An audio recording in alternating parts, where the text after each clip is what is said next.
Magandang araw po sa inyong lahat, mga minamahal kong mga kapatid sa Panginoon. Ito po ang inyong lingkod, si Pastor Ruel Camia po, mula po dito sa Winnipeg, Manitoba, Canada, para po sa ating pag-aaral ng salita ng Diyos ngayong pong umaga. Welcome po sa Tinig ng Pag-asa. Bilang pagpapatuloy po ng ating series sa 10 Commandments, ay nasa ikawalong utos na po tayo. At ito po ang ating pag-aaralan ngayong umaga. The 8th commandment, hahanguin po ito sa Exodus chapter 20, verse 15. Bago po yon, magbalik-aral po tayo. Atin pong tingnan ang mga utos. Unang utos, Exodus 20, verse 3, You shall have no other gods before me. Exodus 20, 4-6, You shall not make for yourself a curved image. Exodus 20, verse 7, You shall not take the name of the Lord your God in vain. Exodus 20, 8-11, Remember the Sabbath day to keep it holy. Commandment number 5, Exodus 20, 12, Honor your father and your mother. Sixth commandment, Exodus 20, 13, You shall not murder. The seventh commandment, Exodus 20, 14, You shall not commit adultery. Ito po ang ating mga pinag-aralan kahapon at ng mga nakalipas na araw. Sa araw po namang ito, nasa ikawalong utos na tayo at matatagpuan po ito sa Exodus 20 verse 15 na ang sabi, You shall not steal. Mga minamahal kong mga magulang at mga kapatid, the 8th commandment seems simple at first glance. It is very short and straightforward.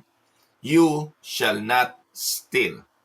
Yet behind this command lies a very rich theology of work, theology of stewardship, theology of love for the neighbor, and theology for the respect of God's order.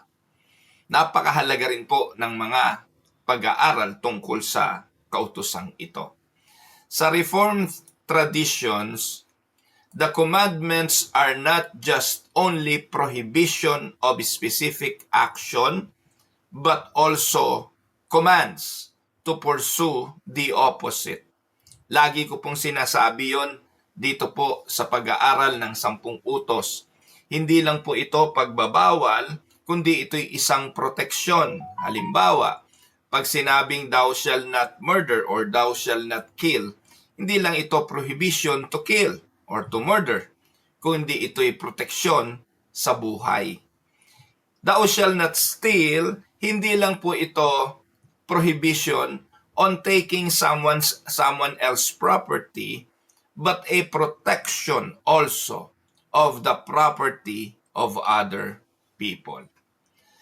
Thus, you shall not steal means more than avoiding theft. It means pursuing justice, pursuing honesty, generosity, and faithful stewardship.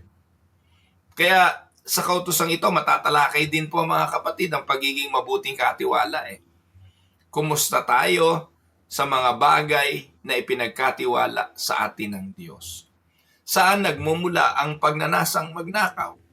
Ano ang dahilan ba't tayo nag-iimbot ng mga bagay na meron ang iba? So, sa araw na ito, atin pong sisilipin ang kabuuan ng ikawalong utos ng Diyos, Thou shall not steal. Let us first look at the proper context of the 8th commandment. Sa bawat pag-aaral natin dito sa Tinig ng Pag-asa, context is the key. Lagi pong tinitingnan natin ang konteksto, bakit sinabi, bakit iniutos, at bakit isinulat ang mga talata. So let us look at the proper context. God gave the 10 commandments to Israel sa Mount Sinai pagkatapos silang iligtas ng Diyos sa Ehipto. Huwag niyong kakalimutan ito. Ang Diyos iniligtas muna sila bago binigyan ng kautusan. In the same manner, parating nauuna ang biyaya bago ang kautusan. Hindi po ibinigay ang kautusan para magtamo tayo ng biyaya ng kaligtasan. That will not happen. Kung titingnan niyo po ang redeeming work ng Diyos at ang kanyang pagliligtas, nauuna lagi yung biyaya ng kaligtasan bago ang pagsasalansan ng mga dapat gawin ng kanyang iniligtas. Sa bansang Israel, inilabas muna sila sa Ehipto. Pagdating sa ilang, binigyan sila ng panuntunan paano mamumuhay. Ganon din tayo bilang mga Kristiyano because we are now the present Israel. The church is the new Israel, the new Adam. We are the new chosen people of God in our generations and times. Na tayo iniligtas muna ng Diyos, inilagay sa kanyang iglesia, tayo po ang iglesia ng Diyos, at saka tayo binigyan ng kautusan para ating sundin bilang panuntunan sa ating mga buhay. Exodus 20 verse 2, ang sabi diyan, I am the Lord your God who brought you out of Egypt, out of the land of slavery. In the same manner, tayo mga Kristiyano, mula sa kadiliman, mula sa buhay ng kamatayan ng Espiritu, binuhay tayo, nilagay tayo ng Diyos sa kaligtasan, tagapagmana ng buhay na walang hanggan. Pero, pagkatapos na gawin ng Diyos iyon, ibinigay niya ang kautusan. Amen? Kaya hindi paso ang Ten Commandments. The Ten Commandments will always be part of God's plan for His people. Ito po yung magiging guiding principle ng ating mga buhay. Kailangan tayo po'y mamuhay na ngayon sa kabanalan. Hindi na po ayon sa takbo ng sanlibutan ito, kundi sa mga prinsipyong gusto ng Diyos. Kung sasabihin ninyo, bakit 10 lang nga ibinigay ng Diyos kung kailangan tayong mamuhay sa katuwiran? Bakit 10 lang yan? Mga kapatid, the Ten Commandments is the whole of the law. Ang Ten Commandments ang kabuuan ng lahat ng utos ng Diyos when it comes to morality. Dito po nagkakamali ang maraming mga pastor. Akala nila yung Ten Commandments 10 lang. Pero ito sasabihin ko sa inyo ngayong umaga. Umisip kayo ng anumang kasalanan na nagagawa ng tao at pwede pang gawin ng tao na hindi sakop ng 10 utos. Mag-isip kayo. And please, put in the comment section kung may naiisip kayong kasalanan na hindi sakop ng 10 utos. And I would like to tell you this. Lahat ng kasalanang nilabag ng tao, nagagawa ng tao sa araw-araw at magagawa pa, nasa ilalim yan ng 10 utos na ating tinatalakay. Kaya lang po, minsan, dahil 10 lang yan, nakala lang natin, there are only 10 things that we need to avoid because there are only 10 things that God prohibited. No, it comprises all the law. Kaya nang sinabi ng Panginoong Hesukristo, 2 lang naman ang utos, ibigin mo ang Diyos ng buong puso, buong lakas at buong kaluluwa. That is the first 4 commandments. Yung unang 4, isinulat sa isang pahina ng bato. At yung susunod na 6, ay ibigin mo ang iyong kapwa gaya ng iyong sarili. Nandun lahat ang kautusan. Pag-iisip ng masama sa kapwa, pangangalo niya, pagnanakaw, isipin na ninyo. Ano pa?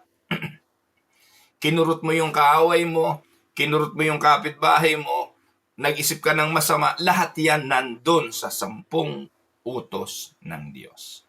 Kaya, the laws were not ways to earn salvation.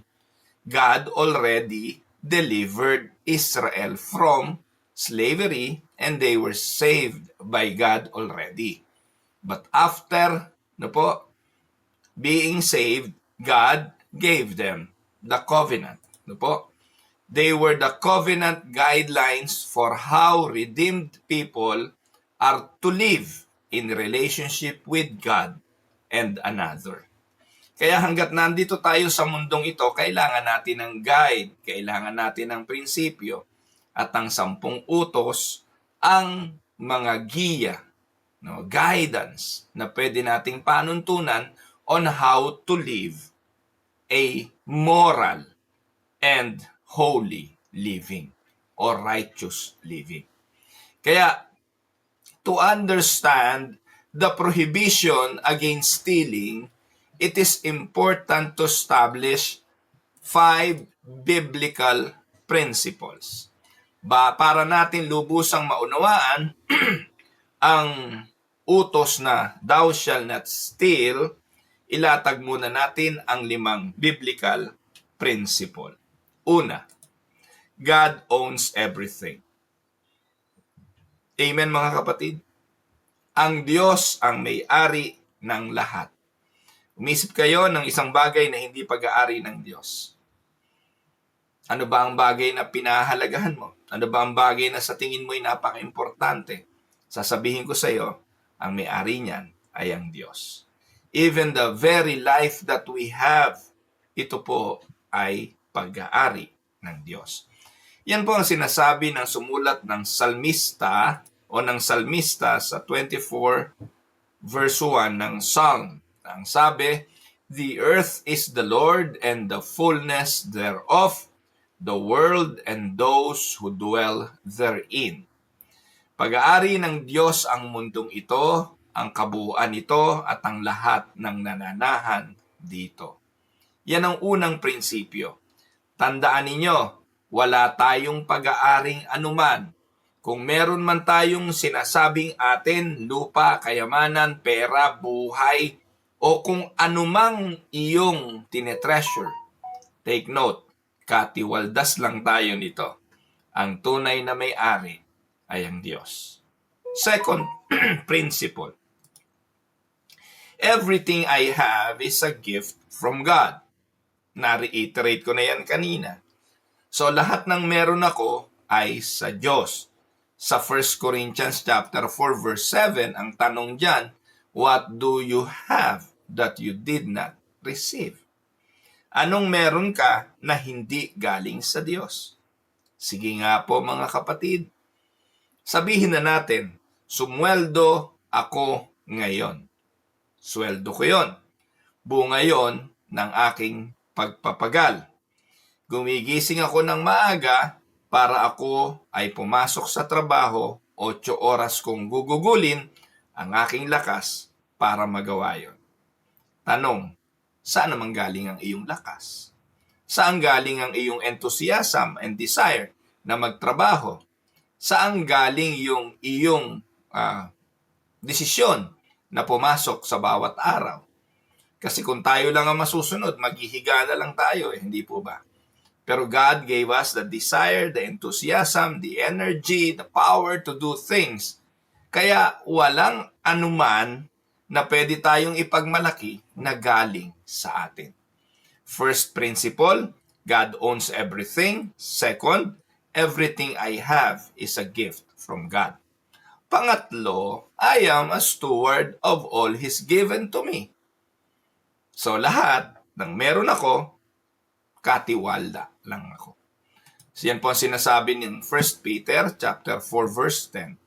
As each has received a gift, use it to serve one another as good stewards of God's varied grace. Dito sinasabi ni Pedro na ang bawat isa sa atin tumatanggap lang naman ng biyaya galing sa Diyos at dapat itong gamitin sa paglilingkod sa iba. Tandaan ninyo, pag pinagkatiwalaan ka ng marami at ito'y hindi mo naubos, isa lang ibig sabihin, hindi sa iyo yung natira. Ikaw ay gagamitin ng Diyos bilang daluyan ng biyaya at pagpapala para sa iba. That is the principle. Kaya pinasosobra ng Diyos ang mga biyaya sa iyo to the point na hindi mo na kayang ubusin sa anumang gusto mo kasi para na yan sa iba. Dahil katiwala lang naman tayo ng mga biyaya na galing sa Diyos. Amen? I am a steward of all His given to me. At dito po, I am called to manage what He has entrusted me. Tandaan niyo mga kapatid, manager lang tayo ng mga pinagkatiwala ng Diyos. At ito po ang malupit dyan. Kapag ikay pinagkatiwalaan, lahat ng ipinagkatiwala sa iyo ng Diyos, ipagsusulit mo. God holds me personally responsible not to misuse what ultimately ay belong sa Kanya at hindi sa atin. We are going to be made accountable. Merong panahon ng pagsusulit, mga kapatid. At ang lahat ng mga bagay na ipinagkatiwala ng Diyos sa atin ay isusulit natin sa Kanya. Pang-apat na prinsipyong dapat makita ay must respect the property of every person. Ikaw ay pinagkatiwalaan, si Ate Susan ay pinagkatiwalaan, si Kuya Eric ay pinagkatiwalaan, si Jocelyn ay pinagkatiwalaan, si Kuya Larry Montillano ay pinagkatiwalaan. Iba-iba ang mga ipinagkatiwala sa atin. Ngayon, yung ipinagkatiwala sa iyo ng Diyos, ito ang asikasuhin mo. Ito ang pagyamanin mo. Ito ang gamitin mo kasi ito yung ipinagkatiwala sa iyo. Yung ipinagkatiwala sa iba, hindi mo pwedeng pagnasaan at nakawin. Tama? Kailangan mo itong respetuhin, and this command presupposes the right for people to private property. Pinagkatiwalaan tayo kanya yon, pribado. Yung kaloob na yon ay sa kanya at sa kanyang pamilya. So listen to what God says in Isaiah chapter 61 verse 8. For the Lord loves justice, I hate robbery and wrong. Every time we invade, take note, kapag nag-invade tayo, ipagpaumanhin nyo at ang boses ko hindi pa ho talaga ayos Pag nag-invade tayo ng privacy ng iba, ng property ng iba, nagnanakaw na tayo nun. Mamaya ipapakita ko po sa inyo yung scope ng 8th commandment, kung gaano kalawak ito. Pero ito yung unang mga biblical principle na dapat nating maintindihan. Ang Diyos ang tunay na may-ari ng lahat. Everything na meron tayo'y kaloob lang ng Diyos. Tayo'y katiwala ng mga kaloob na ito at kailangan nating respetuhin ang mga kaloob ng Diyos sa iba.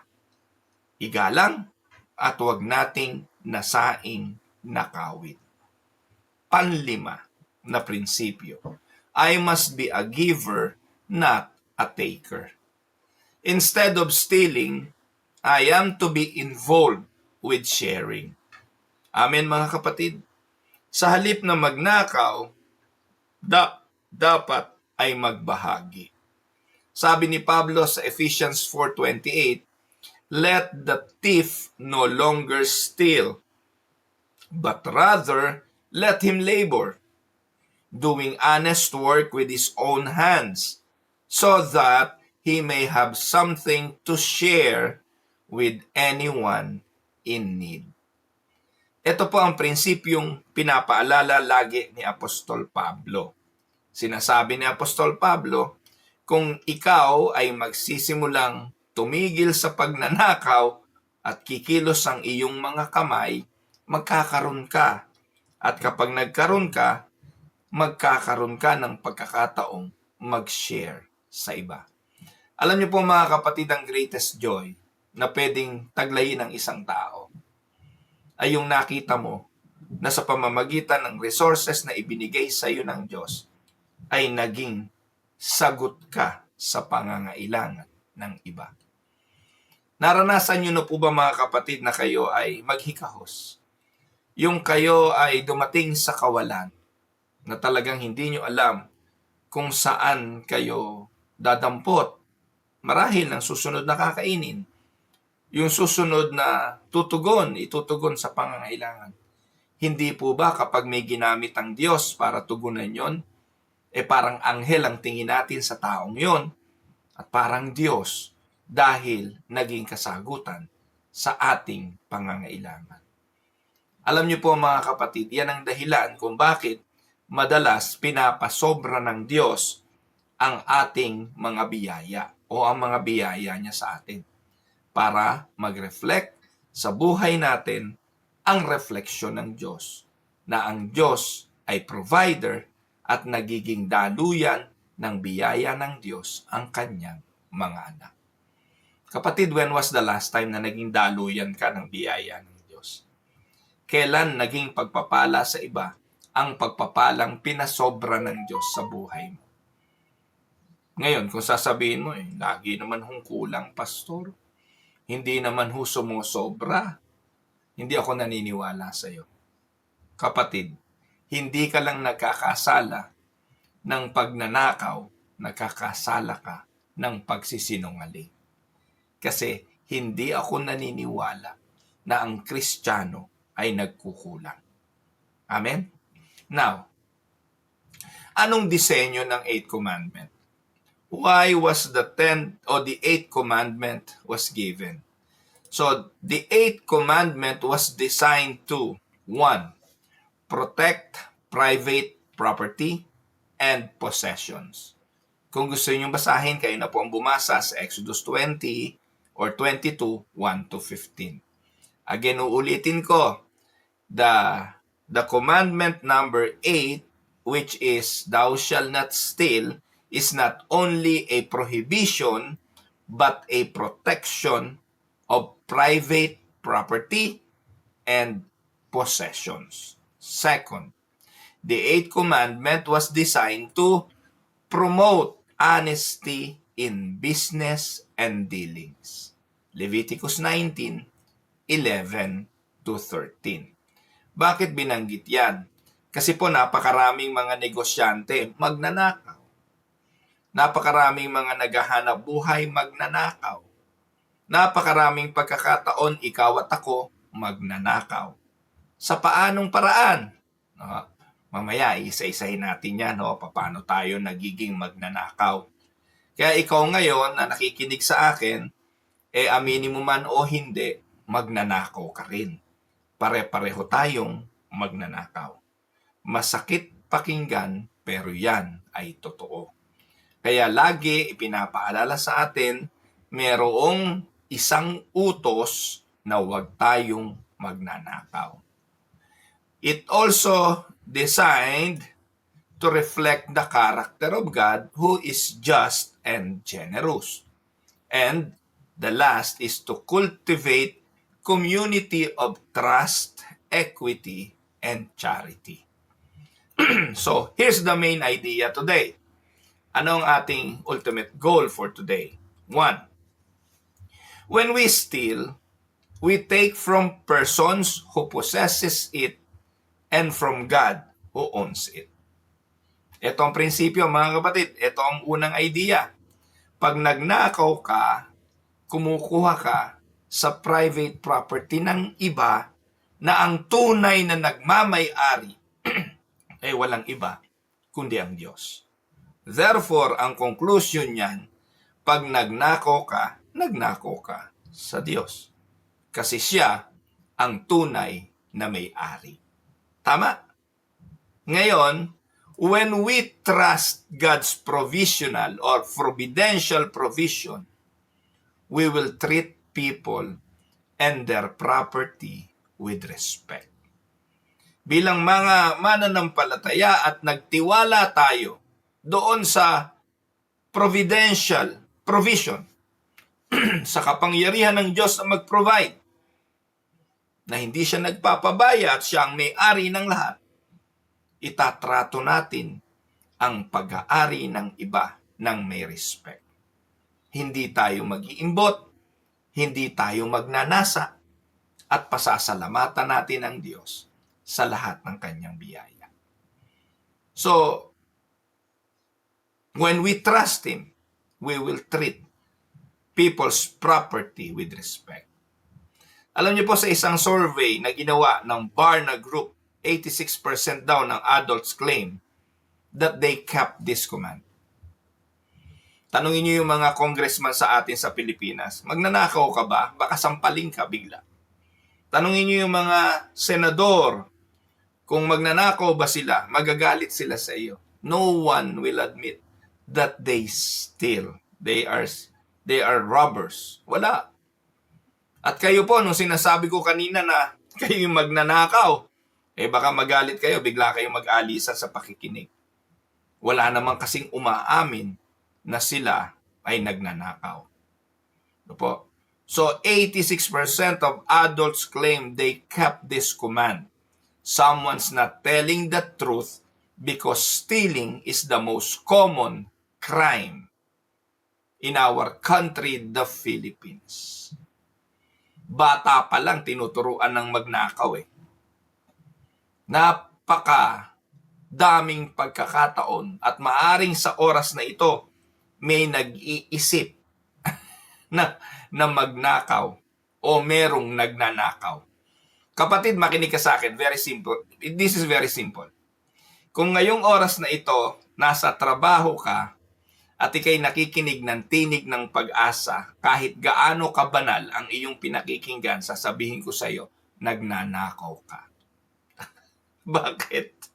Kasi oras ng kumpanya, oras ng pagtatrabaho, dapat nagtatrabaho ka. Pero ngayon nakikinig ka ng tinig ng pag-asa, nagnanakaw ka ng oras ng kumpanya. Kaya no one can escape. We are all robbers. We steal from people and we steal from God. Kaya narito ang ilang list of the top 5 crimes committed in Canada. Sa Canada po ito. Alam niyo po ba dito sa Canada yung pagnanakaw, that's 60% of all crimes. Dito lang po sa Canada, alam niyo po dito. Very common, ang tatapang po ng magnanakaw dito. Kasi po hindi naman sila nakukulong. Pag hinuli ang magnanakaw, ililipat lang ng ibang lugar. Di babalik din. Ang mga bilangguan dito, mga kapatid, ay rehabilitation, hindi po penal colony, hindi po for penal or penalty. No. Ang kulungan dito, pag pumasok ang payat, paglabas mo, ang ganda ng katawan mo. Kasi po, dito, pag nakakulong ka, 3 times a day ang pagkain, in between may merienda pa. May mga exercising equipment na pwede mong gamitin habang nakabilanggo. May nakakagraduate nga po ng university online habang nakakulong. Kaya ang kulungan dito, mga kapatid, ay sabi ni Ate Susan, totoo yan, Bishop, nagnanakaw ako ng oras. So, ang kulungan dito, mga kapatid, ay parang paraiso kukumpara mo sa mga kulungan sa Pilipinas. Kaya napakadami po dito. Bisikleta, kung ano man. Kami po, ito pong aming bahay, yung yard namin. Ilang beses na po itong napasok ng magnanakaw. Ilang bisikleta na po ang nanakaw sa amin. Yung dating tinitirahan naming bahay na aming inuupahan. Imagine niyo po, mga kapatid, dumating kami ng 2012 dito. Napakaraming nagregalo sa amin ng kung ano-ano. Mga glasswares, kitchen utensils, at kung ano-ano pang magagandang regalo. Yung iba nga ho, nasa box pa Inilagay po namin doon sa maliit na garahe ng bahay na inuupahan namin. Ilang araw na lang lilipat na kami dito sa bahay na nabili namin Napasok pa ho ng magnanakaw. Niransak, ubos po yung laman. Kung susumahin nyo, baka kung $2,000 ang laman, yun sa dami po Puno yung garahe po ngayon, sinong ituturo mong magnanakaw? Kahit kita sa CCTV, alam niyo po ba rito, mga kapatid, kapag ninakawan ka at yung magnanakaw nahuli mo, pinukpok mo, patay ka, ikaw pa ididimanda. No? Kaya pag nahuli mo yung magnanakaw, makikiusap ka na lang. Okay, take whatever you want and go. Saan ka nakakita ng bansa? Only here in Canada, bawal mong saktan ang magnanakaw. At pag ikaw'y sinaktan at gumanti ka, patutunayan mo pa na self-defense ang ginawa mo. Ganun po dito sa Canada. No? Kaya yan ang number 1 crimes dito. Burglary. No? Burglary. Motor vehicle theft, aggravated assault, and robbery. All associated po yan, mga kapatid, sa pagnanakaw Opo. Alam niyo po mga kapatid, meron po dito isang pamilya, prominente dito sa Winnipeg, pinasok yung bahay, nagising yung anak na 16 years old na lalaki, nag-alala doon sa lola na baka sinasaktan ng magnanakaw. Tumawag ng 911, narinig ng magnanakaw, pinatay yung batang lalaki. Ganun po dito mga kapatid. Dito po mga kapatid, yung mga 7-Eleven restaurant na store, 7-Eleven store, 24/7 po yun, bukas hindi po ba?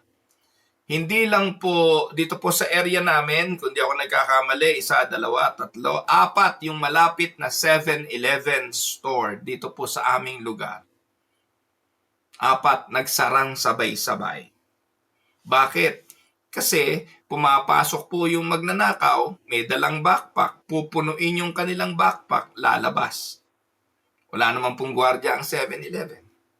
Yung gwardiya naman po rito, hindi pwedeng damputin yung taong yon. So anong gagawin? Wala, nakatayo lang yung gwardiya, wala namang ginagawa. Hindi naman nila pwedeng pukpukin, hindi pwedeng hulihin. Wala po. Ganun po yung batas ng Canada. Ang utos po sa mga store clerk, yung akin pong bunso, nagtatrabaho po ito, part-timer sa isang store. Ang utos sa kanila, pag may nakita kayong magnanakaw at kumuha, let them go. Huwag niyong hahabulin dahil baka may panaksak, saksakin pa kayo. Meron pong isang Filipino na manager ng isang malaking supermarket dito, yung isang buong cart, pinuno ng grocery ng magnanakaw, inilabas. Hinabol ng manager na Pilipino, nakipaghatakan po siya doon sa pushcart. Nakita sa video na nakikipag-agawan siya doon sa pushcart.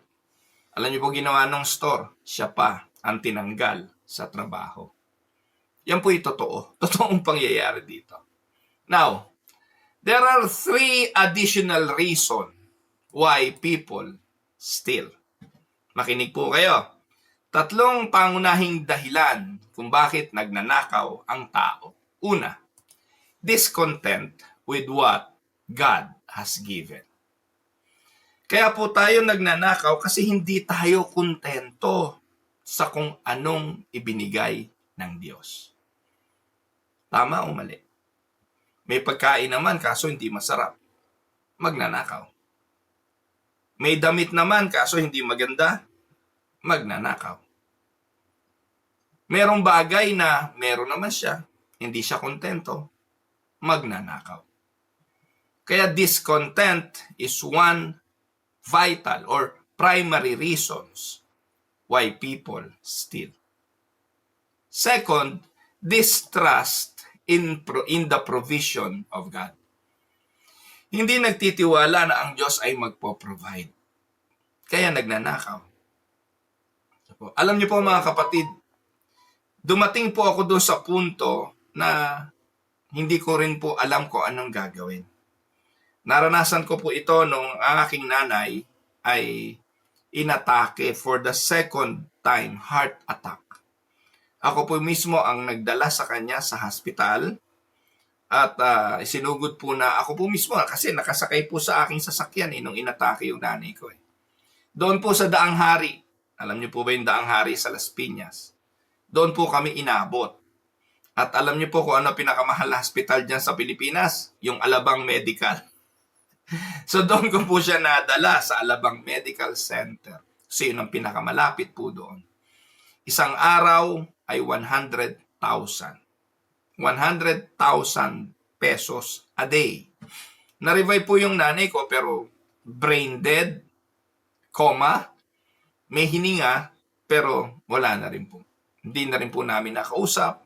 Nung narinig ko po yung nanay ko, nakaupo lang sa tabi ko nakasakay sa passenger seat.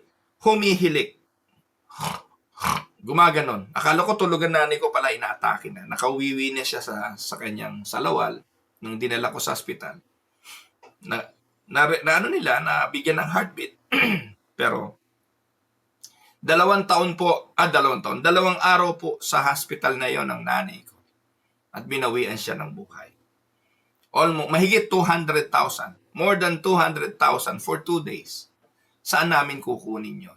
Ako po'y isang pastor, mga kapatid ko po'y wala rin naman pera, wala po kaming ipon. At ang mabigat po nito, nilapitan ako ng tatay ko at ang sabi sa akin ng tatay ko, anak, bahala ka na. Hindi ko po alam kung ano ibig sabihin ng bahala ka na kasi during that time, kailangan mag-sign ng DNR or do not resuscitate ang nanay ko. Kasi wala na nga po brain dead na. Kahit anong kurot ang gawin ko, hindi na po siya, wala nang pakiramdam. Kaya on that moment, ang sabi ng tatay ko, anak, bahala ka na, ako po yung panganay. Parang pinasan sa balikat ko ang lahat ng burden, anong gagawin ko dito? So hanap po ako ng paraan, lahat ng alam kong paraan. Meron kaming kapirasong lupa na minana ng tatay ko sa Pasong Buhaya. Lapit na po ako kung kani-kanino. Yung alam kong may pera, na maraming pera, nilapitan ko at dala ko yung titulo. Sabi ko, binebenta namin para makatugon sa pangangailangan. Ang tawad po ay 300 pesos per square meter doon sa lupa.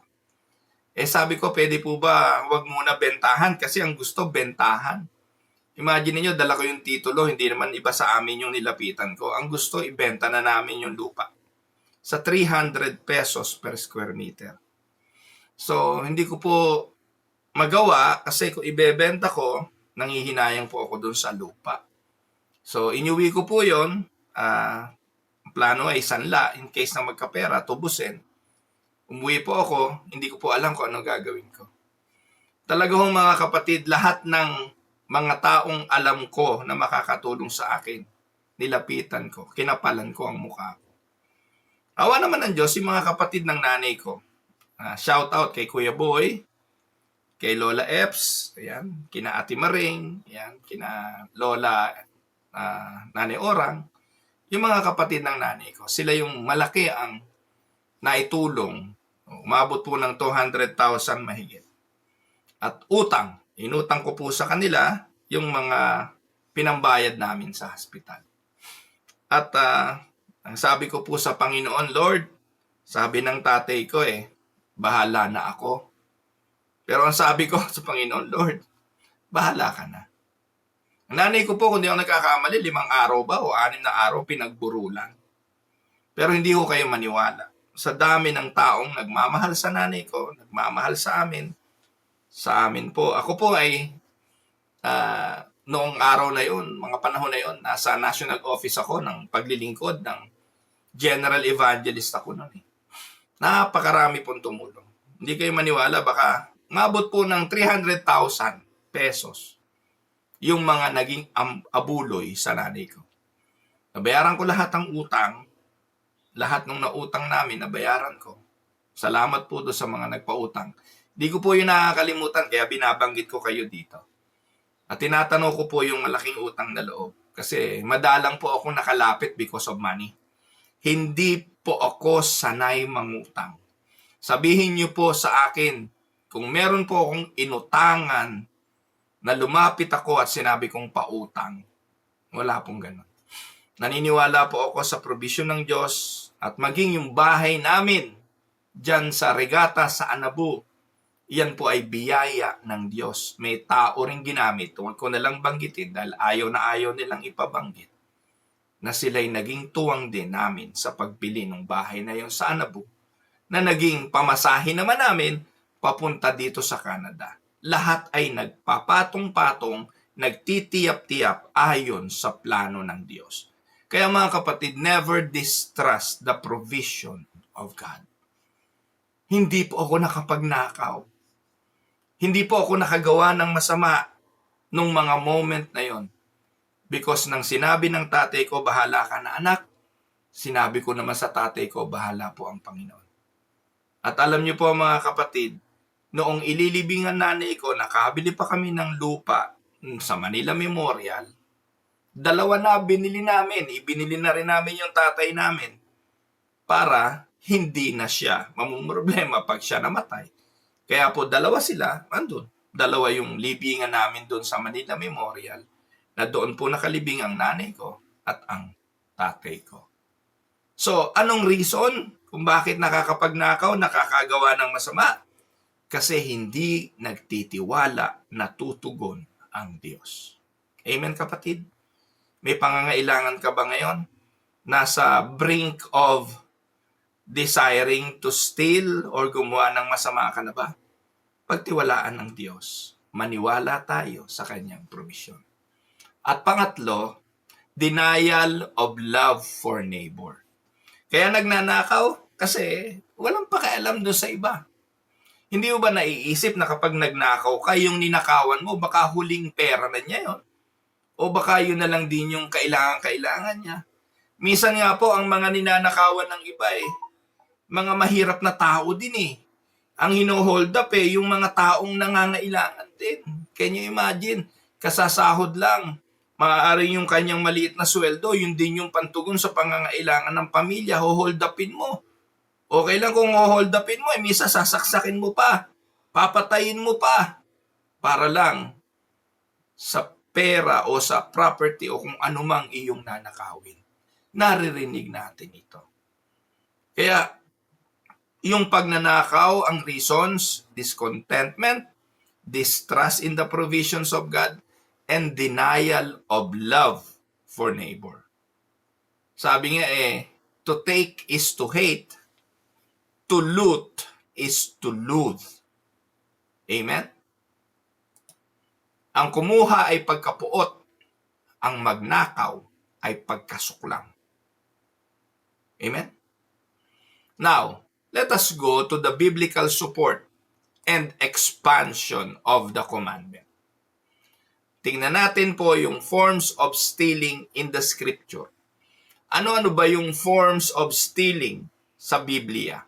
The Bible expands this commandment to address various kind of theft. Robbery, taking by force. Makikita natin yan sa Hosea 4:2.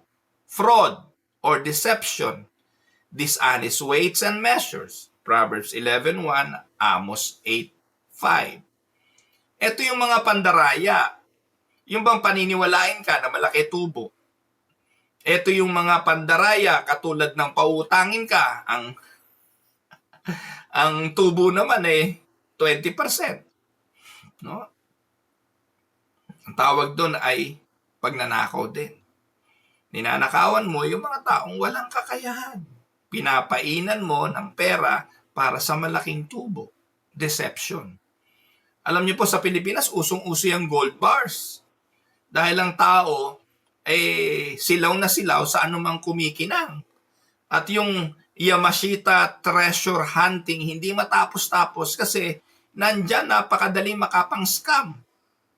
Maraming mga Filipino pumapatol dyan sa paghuhukay ng mga mina, paghuhukay ng mga kayamanan. Sa Cavite City nga, may isang pastor doon na baliw dyan, nasira ulo Sa halip na magpastor, naghukay ng ginto Kung ano-anong paghuhukay. Nangiengganyo pa ng ibang pastor para mag-invest para sa mga hinuhukay nila. Hanggang ngayon, walang nahuhukay. Mga kapatid, fraud and deception, diyan papasok yung mga scam. Usong-uso yan, mga scam na yan. Mag-invest ka ng ganito tubo, nasisilaw. Meron nga pastor dito sa Canada Kala namin uuwi sa Pilipinas para magmisyon. Ang pangunahing layunin pala maghanap buhay, ayun, na-scam. Hindi lang yon, kung ano-ano pang pinangalat ng mga issue, pati ang simbahan, winasak, pati kami rito, sisirain, ako mismo, ay sinisira sa social media ng pastor na ito. Hindi ko na siya papangalanan, wala namang kwentang pangalanan pa. Pero ganun po mga kapatid, napakarami pong mga ganyan. Yung pagnanakaw ng tao, di ba tawag doon kidnapping? Exodus 21:16, meron na niyan. Kidnapping para para gawing asawa, para halayin, o para singilin ng ransom. Merong ito naman para sa mga employers, mga hindi pagbabayad ng tamang sweldo. Yung mga under the table deals. Pag gumagawa ka niyan, ninanakaw mo yung mga tao Ang nangyayari tuloy niyan, kalaunan, nanakawan ka rin. Di ba? Withholding wages, hindi parehas na pagbabayad ng sweldo. Sa Pilipinas, ang dami hong ganyan. Imagine ninyo, nagpapatrabaho ka. Ang minimum wage, halimbawa, 500. Papasweldohin mo ng 200 lang. No? Economic injustice yan sa James chapter 5 verse 4. At ano pa? Pagnanakaw sa Diyos. Ito po yung isang bagay na sana makita ng marami na ang Diyos hindi pwedeng nakawan sa kanyang mga dapat tanggaping kaloob. No? We need not to rob God. Pero yan, very common. Yan. We rob God by our tithes. Malakay 3:8, will man rob God? Yet you are robbing me. But you say, how have we robbed you? In your tithes and contributions. Yan. Now, let us look at some ways we steal from people and then we'll consider how we rob God. Ito yung ibang mga paraan kung paano tayo nagnanakaw sa tao and at the same time, paano natin i-consider ito na pagnanakaw din sa Diyos. Ito po, isa sa pagnanakaw sa tao ay ang adultery. It is no accident, mga kapatid, na ang commandment number 8 follows number 7, the prohibition against adultery. Di ba yung commandment number 7? Thou shalt not commit adultery. Kahapon po natin tinalakay yon. Magkasunod po ito because this sinful acts, yung adulterous relationship, ay considered to be what? Stealing. Maganda example nito si David eh. Di ba ninakaw niya si Bathsheba? Si Bathsheba, asawa siya ni Uriah. Hindi pwedeng pumalag si Bathsheba kung kukunin siya ng hari.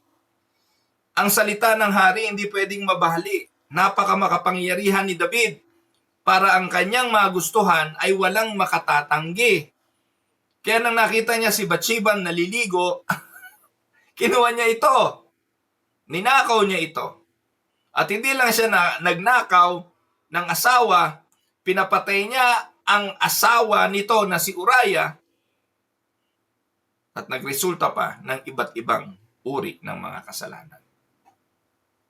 Amen? Adultery is a sinful act of robbery to the marriage covenant. The marriage covenant of the sacred vows made between husband and wife.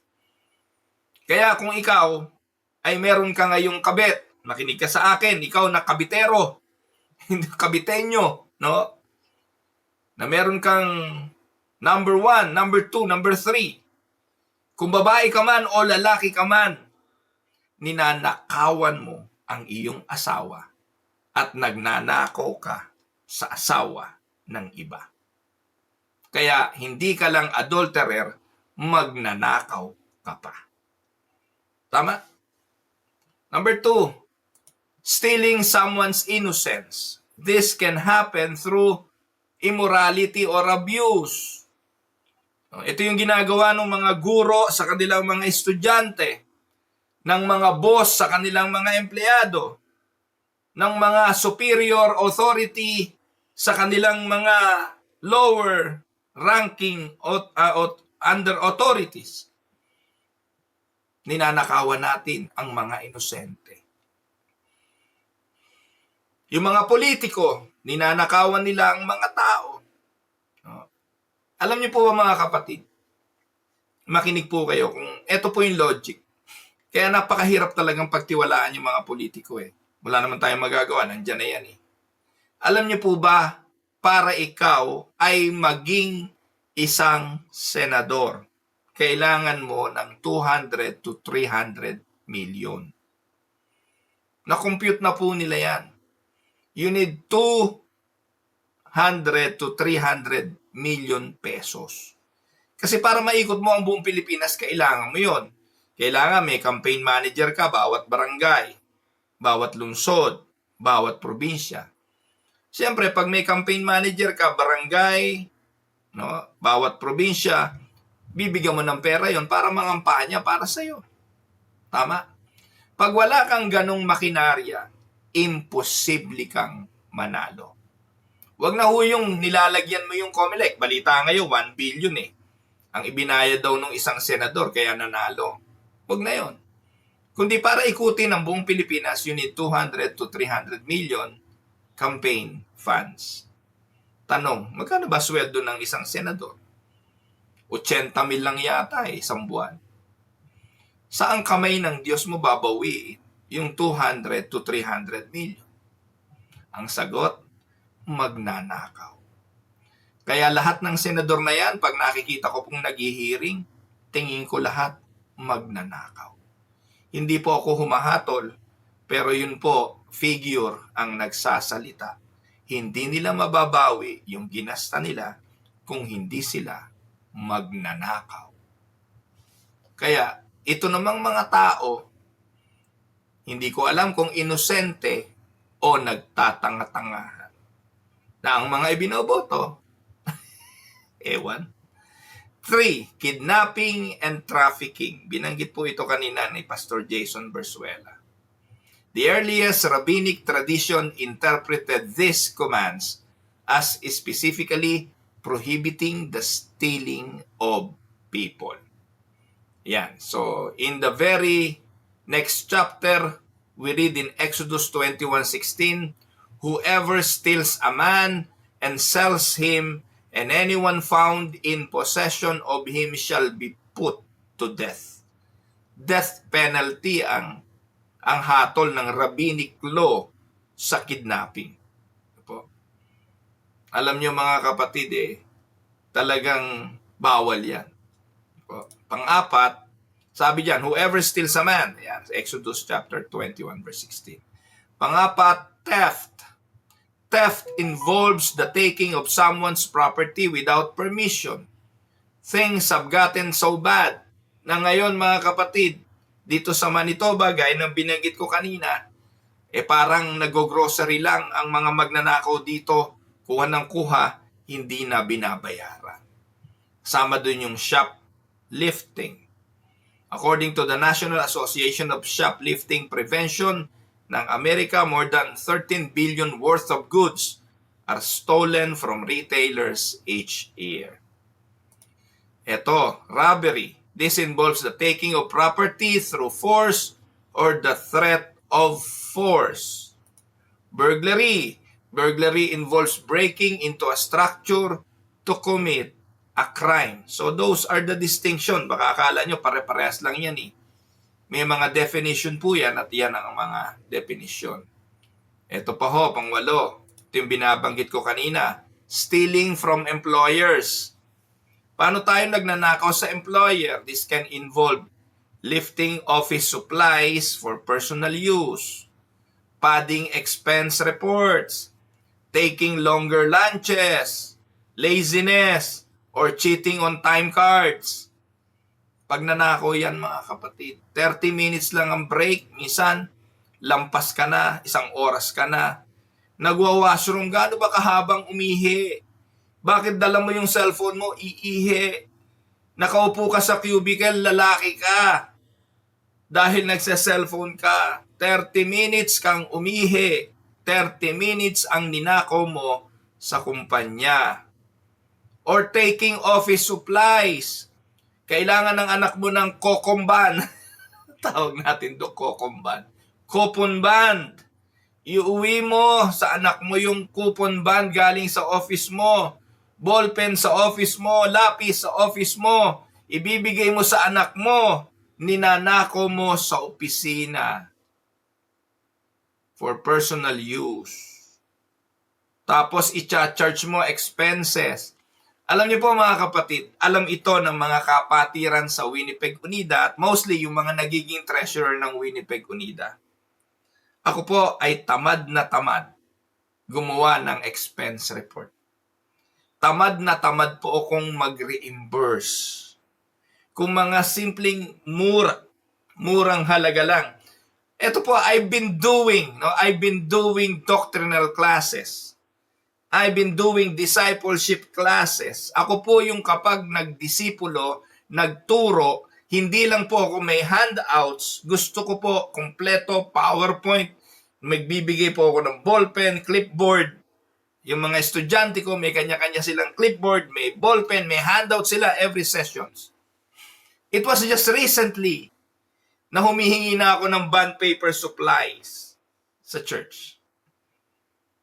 Humingi po ako ng printer, pero dati lahat po yan, ako ang nagpo-provide without asking any expenses. Ngayon, pag tinatanong po ako ng treasurer, Bishop, ba't hindi kayo nag-reimburse dito? Ba't di kayo nag-reimburse nun? O sige na nga, ikaw na mag-reimburse, bibigay ko na lang sa iyo resibo. Hindi lang po ako tinatamad, nahihiya po kasi ako na konting kibot, hihingin pa sa simbahan. O, ang aking may bahay, lalo na yon, huwag mo nang reimburse yan. So, yun. And sometimes, marami pong tao po nagnanakaw sa mga employer. Yung bang inaasahan na ikay nagtatrabaho pero hindi mo ginagawa. Makinig po kayo sa akin. Ang number 1 gumagawa nitong mga pagnanakaw na ito, pastor. Ibubulong ko lang sa inyo, mga magnanakaw na pastor. Bakit kanyo? Full-time daw si pastor. Kompleto sweldo ni pastor.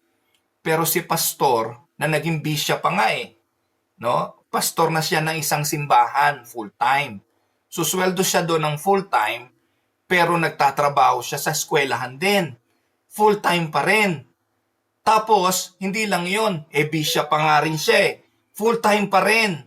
Pagkatapos, district superintendent pa rin. 4 yung ginagawa ni bishop. Tanong, hindi kaya siya nagnanakaw di sa pagiging bishop? Pagiging district superintendent, sa pagiging pastor sa local, at pagiging nasa school at nagtuturo? Kayo na po humatol kung hindi magnanakaw ang bishop na yan. Tama? Sana hindi nakikinig si bishop, baka masaktan. Pero yung mga pastor, nasasabihing full-time siya, pastor na full-time, sa simbahan, pero panay ang trabaho sa labas. Nagtatrabaho sa labas, nagwo-work sa secular. Tapos full-time din. Meron kami mga ganon, pero hindi naman po full-time. May mga pastor po kami nagtatrabaho sa secular kasi nung sila'y tinawag ng Diyos para magpastor, nandun na sila sa secular job na yon. Ganon din po ako dati. At naiintindihan ko sila. Kasi po dati medrep ako bago ako nagpastor. Kaya ko naman noon, tingin ko, kung gaano ako kasipag na medrep, gaano ako kasipag na pastor. Kasi natatakot nga ako na maakusahan nagnanakaw. Kaya lahat ng pangangailangan ng simbahan at pangangailangan ng pagiging medrep, both kong ginagampanan 100% of my capacity. Pero dumating yung time, hindi ko na kaya. At ang Diyos ang nagsabi, pastor kita, mag full-time ka. Without thinking the consequences, without thinking nakakapusin kami, without thinking na kulang ang sweldo, sumunod ako sa Diyos. And that was long time ago. Mula naman nun, hindi kami pinabayaan ng Diyos. Ngayon, yung pastor, full-time. Pagkatapos pupunta sa simbahan, Sunday lang. Tingnan niyo yung mga pastor nyo. Ang daming pastor sa Pilipinas. Ilang beses pumupunta sa church ang pastor nyo? Paglinggo lang, hindi ba? 2 oras. Simula alas 10 hanggang alas 12. Kailan babalik? Wednesday, may prayer meeting daw. Ano ginagawa sa prayer meeting? Hindi naman siya nagsesermon. Minsan pinagsesermon dun Mga elders, deacon din. Nandun lang siya, nakaupo lang siya doon. Nagpa-facilitate lang siya ng prayer meeting. Most of the time, ganun lang ang trabaho ng mga pastor sa Pilipinas. And they are receiving money. Sabihin ninyo kung hindi magnanakaw ang mga pastor na yan. Sinong ninanakawan nila? Ang Diyos. Kasi ang Diyos ang employer. Tama? Now, baliktarin naman natin. Yung mga simbahan naman, ang magnanakaw. Yung pastor nila, ubod naman ng sipag. Araw-araw yung pastor, may Bible study. Araw-araw yung pastor, nasa gawain, may visitations, may prayer meeting, may discipleship class. Sabado pa lang, nandun na, nagtuturo pa ng choir, nagtuturo ng mga bata, ginagawa ng lahat. Pero hindi naman pinapasweldo ng simbahan ng ayos. Pwede na yan. Tama na yan kay pastor. Ni walang SSS si pastor.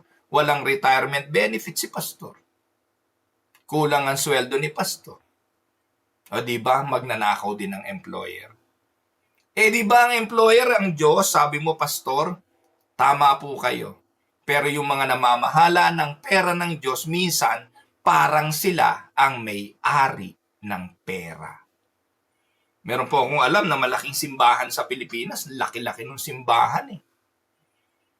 Nagtatrabaho rin naman yung mga leaders, yung mga elders, yung mga deacons. Nagtatrabaho sa malalaking kumpanya. Gusto nila, full benefit sila ng company pinagtatrabahuhan nila. Gusto nila, meron silang mga benepisyo, health card, at kung ano-ano pa, health care.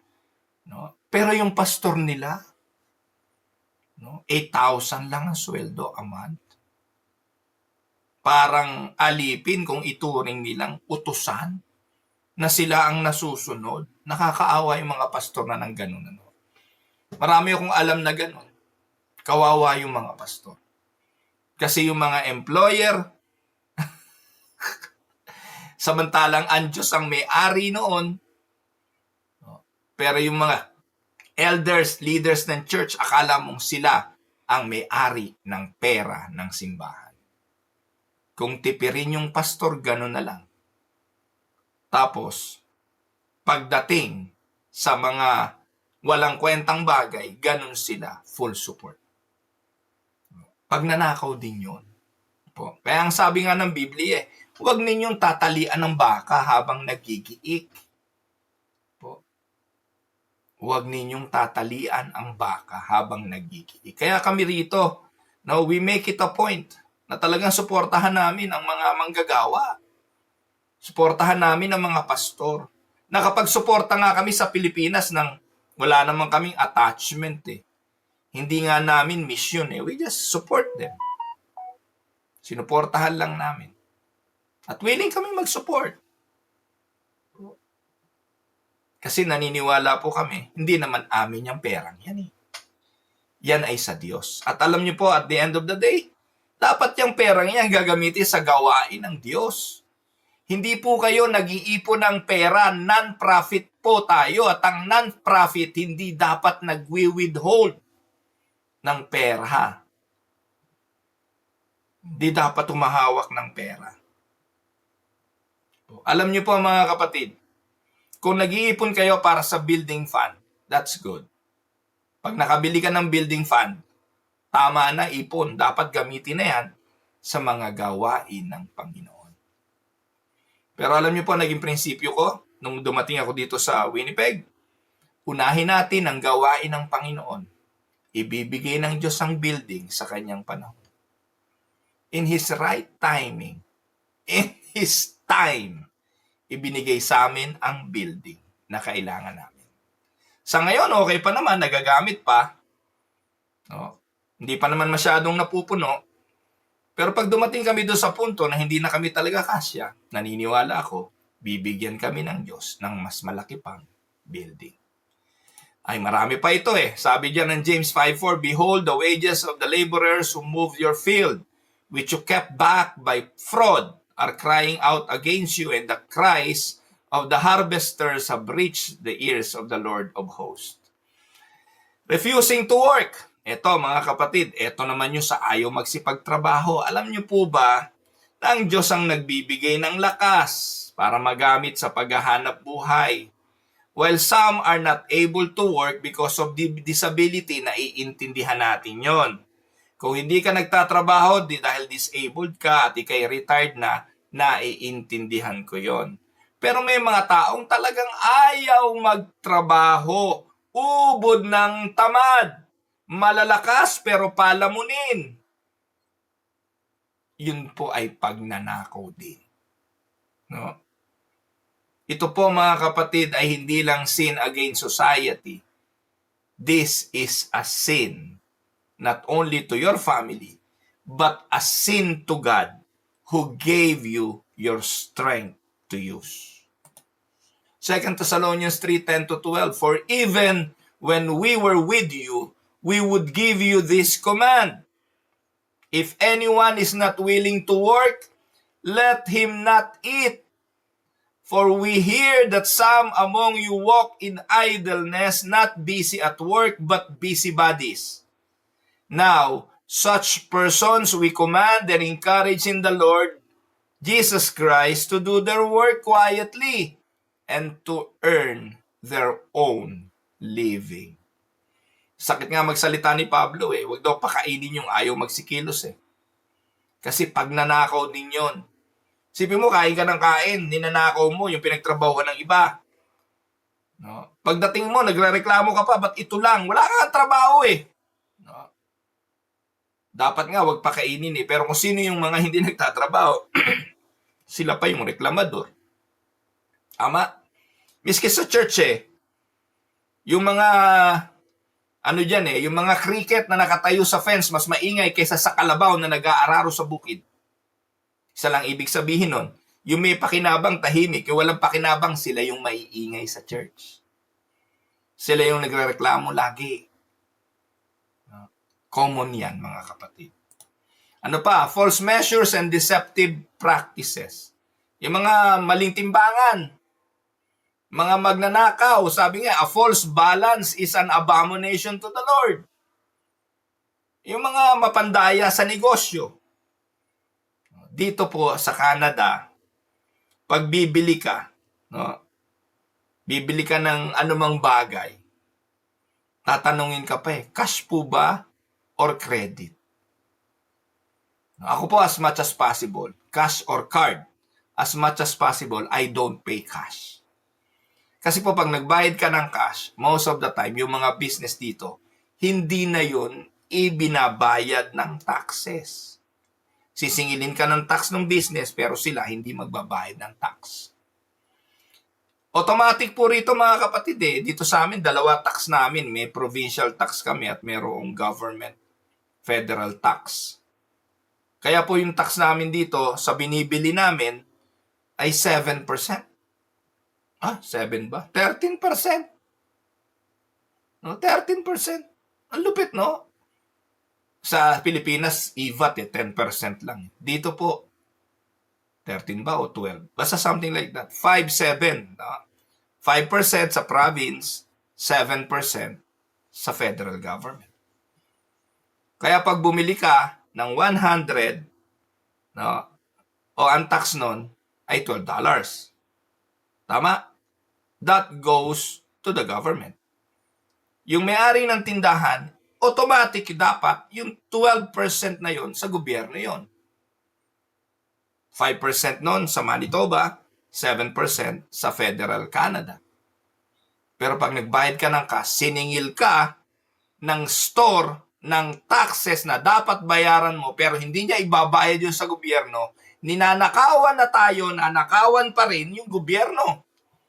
Kaya yung mga tindahang naniningil ng cash, mga magnanakaw. Magnanakaw yun. Kasi walang means yun para madetect eh. Hindi dumaan dun sa kanilang POS machine. Yung po yung ino-audit ng gobyerno. Yung POS machine. Anyway, bahala na ho sila. Importante, mga Kristiyano ang kausap ko ngayon. Kung Kristiyano yung business at ganun pa rin ang ginagawa, bahala na ang Diyos na magpasara sa mga business na yon. Pero tandaan ninyo, ang pagnanakaw ay pagnanakaw. Ano pa? 12. Failure to pay debts. Yan daw kung hindi pagbabayad ng utang, pagnanakaw din. When we don't repay a debt, we are stealing. When we don't return what we borrow, we are breaking this command also.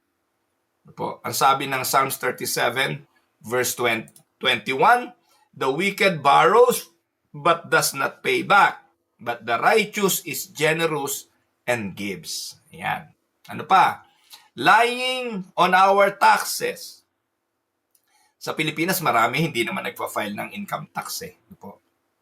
Ewan ko yung mga pastor kung nagpa-file ng income tax. Kasi dito, Ay dito, mag-file ka ng income tax, nakangiti pa yung mga pastor kasi malaki ang refund. Alam niyo po, yung isang pastor namin, naka-refund daw siya 7,000. Imagine, nakabili ng kotse. Yung isang pastor namin dahil nag-file lang ng tax. Nakaka-refund po. Aminin namin sa inyo, ako po ay nakaka-refund. On a yearly basis, siguro po, kung mga $5,000. Imagine niyo 5,000. Magkano man i-convert mo sa peso yun? 200,000 pesos na yun. Refund. Dahil nag-file ka ng tax. Pero yung iba mga kapatid, nandadaya pa. Magke-claim ng kung ano-anong claim na hindi naman dapat i-claim para lumaki yung refund. Yung iba naman sa Pilipinas, hindi nagpa-file na income tax kahit may income. At anong sabi ng Bible? Pagnanakaw yan. Romans 13:7, pay to all what is owed to them. Taxes to whom taxes are owed. Revenue to whom revenue is owed. Ayan. Ano pa? Ito, sa mga pastor. Plagiarism. Anytime we take something that is not ours without giving credit to the source, we are stealing. Tama? Ano ang palatandaan na ginagawa ito? Yung minsan mga sermon downloaded na sa internet. Usong-uso. Dito sa Tinig ng Pag-asa, pinamibigay ko ito. Kung sino may gusto, gamitin ninyo. Pwede ako magbigay ng manuscript, gamitin ninyo. Hindi plagiarism yan. Ipinapagamit ko yan. Pero yung mag-download ka ng hindi mo naman iyo, then plagiarism yun. 15. Illegal downloads. Yung mga downloading ng mga copyrighted materials na walang permiso. Alam niyo po mga kapatid, yung kanta lang ng mga Hillsong sa Pilipinas, lahat ng simbahan magnanakaw I would like to tell you this. Kaya malaki, kaya maliit na simbahan sa Pilipinas, magnanakaw. Kanta ng mga kanta ng Hillsong. Kanta ng mga elevation music at kung ano-ano pa music. Tanong, nagbabayad kayo dyan? Sige, tanong. Puro download lang sa YouTube. May bayad yan. Dito po sa Canada, lahat ng kinakanta namin dito, bayad. Kay himno yan, bayad yan. Kung sino writer nung himno na yon, may share siya sa ibinabayad namin. Taon-taon, binabayaran namin lahat ng kantang kinanta sa simbahan. Legal ang bawat downloads. Legal ang bawat software na ginagamit.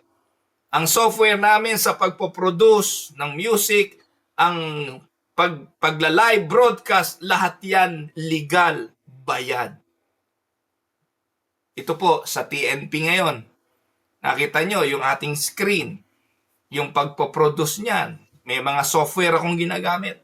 Bayad yan. Hindi po mura ang paggamit ng mga software na yan. Ito po'y binabayaran ng inyong lingkod. Ginagastahan ko po ang ministeryong ito. Hindi lang po boses, hindi lang isipan, hindi lang pagpupuyat sa paggawa ng mga mensahe araw-araw ang puhunan dito. May pera po na ginagamit sa pagbo-broadcast. Pero wala pong tinatanggap ang Tinig ng Pag-asa kahit kanino. Po, yan. Ano pa? Malicious gossip and rumor. Kailan naman naging pagnanakaw ito? Ang sabi, we rob someone of their reputation. Ninanakaw natin ang reputasyon ng tao every time na nagpapasa tayo ng chismis laban sa kanila. Kaya, ang tanong pati pala chismis, pasok sa 10 utos. Mga kapatid, gaya na sinabi ko sa inyo, walang kasalanan na hindi sakop ng 10 utos. Ano sabi ng talata? Proverbs 11:9. With his mouth, the godless man would destroy his neighbor. But by knowledge, the righteous are delivered. Amen? Mahaba pa tayo Medyo napahaba itong pag-aaral na ito. Nakakaisang oras na ako. Putulin ko na kaya. Meron pa hong consequences ang stealing. Bilisan na nga ho natin. Gabi na There are 3 consequences which can come when you steal from people. When you steal, you often lose what you gain. Pag nagnakaw ka, kung ano na pakinabang mo, mawawala rin. Proverbs 13:11, wealth obtained by fraud dwindles, but the one who gathers by labor increases it. Yung pinagpaguran, nagtatagal. Yung ninakaw, lumilipad. Stealing will bring shame. Mabibisto't mabibisto ang pagnanakaw at ilalantad ka nito sa kahihiyan. Jeremiah 2:26, as a thief is shamed when caught, so the house of Israel shall be shamed. And stealing something little can lead to greater sins. Tayo po, ang galing nating magbigay ng pangalan eh.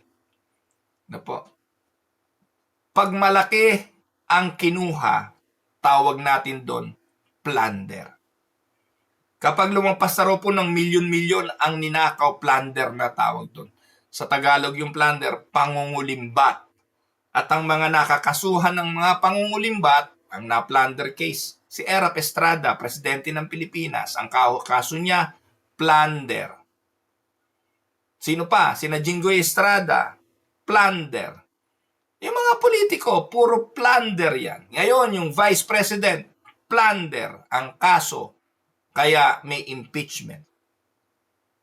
Pero pag maliit lang, hindi plunder eh. Kupit. Halimbawa, 5 piso lang. Pag nanakaw din yun eh. Yung nangupit ka ang simula na ng iyong pagnanakaw. Pag walang nakahuli sa kinuha mong piso, susunod subukan mo 5 piso. Susubukan mo 10. Pero mga kapatid, nahuli na ho ba kayo na nagnakaw? Diyos ko po mga kapatid, ubod ng tindi ng kahihiyan. Noong ako po'y bata pa, ang nanay ko may alkansya, si Nanay Dena. Alkansyang 1 litro ng gasolina na tabo, yung ginagawang tabong plastic. Diba, ang langis naman bubutasan lang sa 2 sulok. Isasali na yung langis. Yung rotela, alam niyo po ba yung ginagawang tabo yung araw. Nanay ko, sa gitna yung binutas na ganon, doon niya inuhulok yung pisong kalabaw. Yung kalabaw na piso. Ako po, magaling ako eh. Paano? Paano nyo kukunin yung piso kung nasa gitna? Di ba? Kaya itinaktak mo yun, hindi naman lulusot yung piso doon sa gitna ng tabo. Alam nyo po kung anong pansungkit ko doon? Blade. Meron po akong blade, ipapasok ko po yung sa butas, nakahiga yung tabo. Pag sikwat ko kung gano'n, papatong yung piso sa blade, ialabas ko po yung blade, kuha ko na yung piso. I think, in grade 4. Nang sinimulan kong kupitan, ang tawag ko doon kupit kasi papiso-piso lang. Ang alkansya ng nanay ko. Ang tatay ko po, tricycle driver. Pag uwi niya, yung mga pisong kalabaw, bibigyan niya sa nanay ko naman hinuhulog niya sa alkansya. Araw-araw, kumukuha ako ng piso. Nung lumaon, nauso yung yoyo. Yoyo. Ay nako, 3 piso, 1 yoyo. Para magkaroon ako ng yoyo, alam ko na meron akong pwedeng pagkuhanan, sumungkit ako ng 3 piso. Alam nyo, nakakahalata na pala ang nanay ko. Nung una pa lang kumukuha na ako ng piso, pinabayaan na niya ako. Dahil akong panganay, siguro naawa siya sa akin. Hindi niya ako sinita. Pero nung napapansin niya, dumadalas, nakalansing eh. Tiyok, makinagis yung gano'n. That was the time hinuli na niya ako sa akto. At yung time na 5 piso na kinuha ko. Hindi nataas yung alkansya, nababa pa. Alam niyo mga kapatid, hindi po ako pinagalitan ng nanay ko. Ang tanong niya sa akin, anak, ba't mo kailangan ng pera? Alam niyo po, tumululuha ako. Wala akong maikay-tuwiran. Gusto kong mga tuwiran, gusto kong sabihin. Alam niyo po, sinabi ko sa nanay ko, Nay, binibilang ko lang yung pera niyo. Sino naman ang matuwid na tao, sasabihin ko, bibilangin mo yung pera nasa loob na alkansya? Wala po akong maidahilan. Hiyang-hiya po ako. Umiyak na lang po ako at ang sabi ko sa nanay ko, Nay, sorry. Hindi ko na po ulitin at never ko na po talagang inulit sa takot, sa hiya na maranasan ko uli ang ganong klase ng kahihiyan. Tandaan ninyo, ang magnanakaw ay hindi nasisihan. Magnanakaw at magnanakaw pa yan. John 12:6, because he was a thief and having charge of the money bag, he used to help himself to what was put into it. Yan po si Judas. Akala ho natin si Judas ay hindi nagnanakaw, pero sa John 12:6, binanggit po dyan, siya ang may hawak ng supot at ang sabi ng John 12:6, yung mga koleksyon sa money bag, ninanakaw niya at ginagamit niya para sa kanyang sarili. When we steal, we take from the person who possesses it and from God who owns it. When we trust God's providential provision, we will treat people and their property with respect. There is a call to work and give. Instead of stealing, believers are called to honest labor and generosity. Ephesians 4:28, let the thief no longer steal, but rather let him labor, doing honest work with his own hands, so that he may have something to share with anyone in need. So this verse capture, or we are saved by grace alone, but by grace transforms us to work, to give, and build others up. Amen? So, pangatlo, God ownership of all things. Psalms 24, the earth is the Lord. Sa Reformed view, all things belong to God. We are not absolute owners, we are steward. Stealing, therefore, is not merely an offense against our neighbor, but a sin against the God who owns all things. So, to illustrate yung borrowed tool, imagine borrowing a neighbor's power drill at hindi mo na isole. That is a form of theft, the loss of property and trust. Bilang Kristiyano, we are called to return what is not ours and even go beyond by caring for what belongs to others as if it were or our own. Time theft at work. Ito yon, yung pagnanakaw sa mga employer. No, employee regularly spends 30 minutes of each paid hour. No, pero ang ginagawa, hindi nagbe-break, nagso-social media, o sumosobra sa oras. Alam na natin yan, napag-aral natin kanina. So, si Zacchaeus po ay considered to be a thief. Nagnanakaw po siya ng mga taxes ng mga tao. Pero nung siya'y na-transform ng biyaya, he not only stops stealing, but makes restitution and gives to the poor. Sabi ni Jesus, today, salvation has come to this house. Ang pagbabago at ang pagtigil sa pagnanakaw, kapag iyan ay binago ng Diyos. Ang Diyos lang ang may kapangyarihan. Panlima, the Heidelberg Catechism ay nag-utos. Question number 110. What has God forbid in the 8th commandment? Sagot ng Katekismo, God forbids not only outright theft and robbery, but also wicked schemes and devices as false weights and measures, deceptive merchandising, counterfeit money, and usury. We are forbidden to defraud our neighbor in any way. Question 111, what does God require of you in this commandment? Ang sagot, that I do whatever I can for my neighbor's good, that I treat others as I would like them to treat me, and that I work faithfully so that I may share with those in need. So, reflection question po tayo. So, the Reformed ethic of stewardship, we are called to live out the 8th commandment in our homes, our workplace, and our churches by, una, anong sabi? Respecting others' property, being honest in all dealings, working diligently and ethically, giving generously to those in need, and restoring what we've wrongfully taken.